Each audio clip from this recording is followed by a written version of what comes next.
for joining us tonight. My name is Purity Museo. Byron Abuli is our sign language interpreter tonight at Purity_Museo. And at KBC Channel 1 News, you can interact with us. Tell us where you're tuned in from.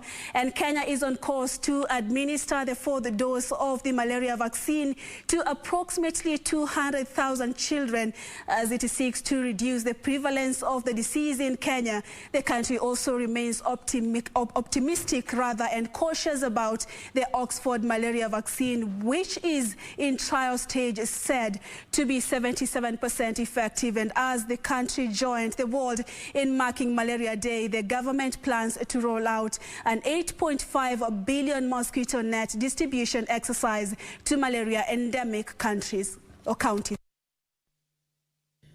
While significant progress has been made in reducing malaria prevalence in the world, statistics remain grim as more than half of the world population remains at risk of being infected. Currently, malaria kills one child in every 2 minutes, African children being the most affected. The government of Kenya deployed for piloting a vaccine developed by the GlaxoSmithKline company in 2019, targeting approximately 200,000 children in selected regions. While it is yet to do the analysis on the efficacy of the vaccine, the children in the pilot project are set to receive the fourth dose to give it an informed position on whether it can be deployed to children across the country. It is expected that the World Health Organization will use results from this pilot for policy recommendations on its use as an additional form of protection against malaria before the end of this year. We will be very proud as Kenyans to have contributed to this global knowledge. The Oxford University researchers, in collaboration with Burkina Faso, have come up with yet another vaccine that is reported to be 77% effective, but the government remains cautiously optimistic.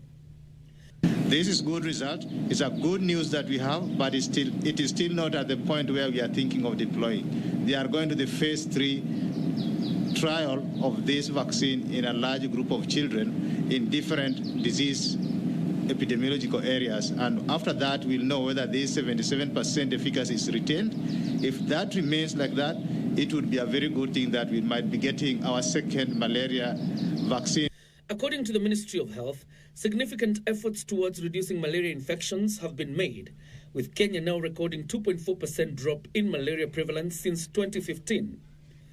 The lake region and the coast, known as malaria endemic areas, have also recorded a significant drop at 8% and 3.5% respectively. To bring the number further down, the government is set to roll out an 8.5 billion net distribution exercise in these malaria endemic areas, running from the end of this month to the end of June. My ministry is from today launching a campaign to distribute 15.7 million insecticide-treated mosquito nets in 27 high malaria burden regions. Our plan, as per our primary health care guidelines, is not to wait for the disease to occur, but to effectively prevent it from occurring in the first place. With the theme of the World Malaria Day being Zero Malaria Begins With Me, Draw the Line Against Malaria, sustainable funding continues to be a major threat towards elimination of malaria.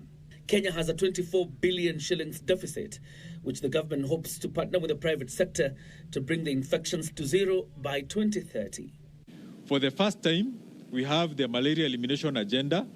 Within our strategy, we are setting up the structures, and we're already beginning to target several counties for elimination of malaria.